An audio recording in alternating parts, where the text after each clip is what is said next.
আজিৰ পৰা তিনিদিনীয়া কাৰ্যসূচীৰে ফোৰ্ট কোকৰাঝাৰ লিড ফেষ্টিভেল আৰম্ভ হৈছে আৰু আজি ইয়াৰ যেটো ইনাগুৰেল সেশন ইয়াত নাগালেণ্ড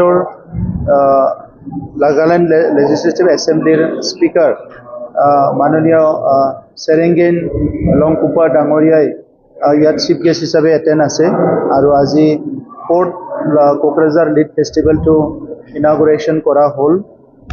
মই আশা কৰিছোঁ যে আগৰ বছৰৰ নিচিনাকৈ এইবাৰো কোকৰাঝাৰ লিড ফেষ্টিভেলত যেনেকৈ আমাৰ দেশৰ ভিতৰৰ বিভিন্ন অঞ্চলৰ পৰা আমাৰ সাহিত্যিকসকল, আমাৰ যি লিখকসকল, আমাৰ কবিসকল আহি উপস্থিত হৈছে, ইণ্টেলেকচুৱেলসকল আহি উপস্থিত হৈছে। ইয়াত ফোৰ্ট যিটো লিটাৰেৰী ফেষ্টিভেলৰ অবজেক্টিভ উদ্দেশ্য এইটো সফল হ'ব আৰু কোকৰাঝাৰ লিড ফেষ্টিভেলটো উত্তৰ পূৰ্বাঞ্চলত প্ৰথম এনেকুৱা লিড ফেষ্টিভেল বুলি আজি সকলোৱে এটা ৰিকগনিশ্যন দিছে।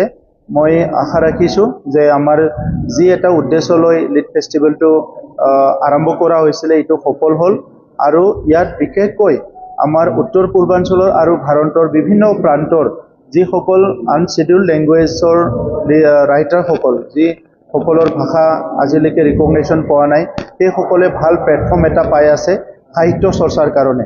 সাহিত্যৰ কোনো বাউণ্ডাৰী নাথাকে।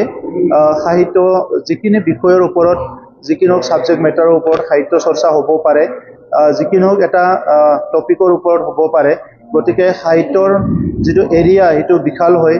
তো সেইকাৰণে বড়োলেণ্ড অঞ্চলৰ বিভিন্ন সমস্যাবিলাক আৰু পৃথিৱীৰ বিভিন্ন অঞ্চলৰ নলেজবিলাক একেলগে আমি ইয়াত শ্বেয়াৰ কৰি এটা সুন্দৰ বড়োলেণ্ড গঢ়াত এই লিড ফেষ্টিভেলে বহুতখিনি সহায় কৰিব, মই সেইটো আশা ৰাখিছোঁ।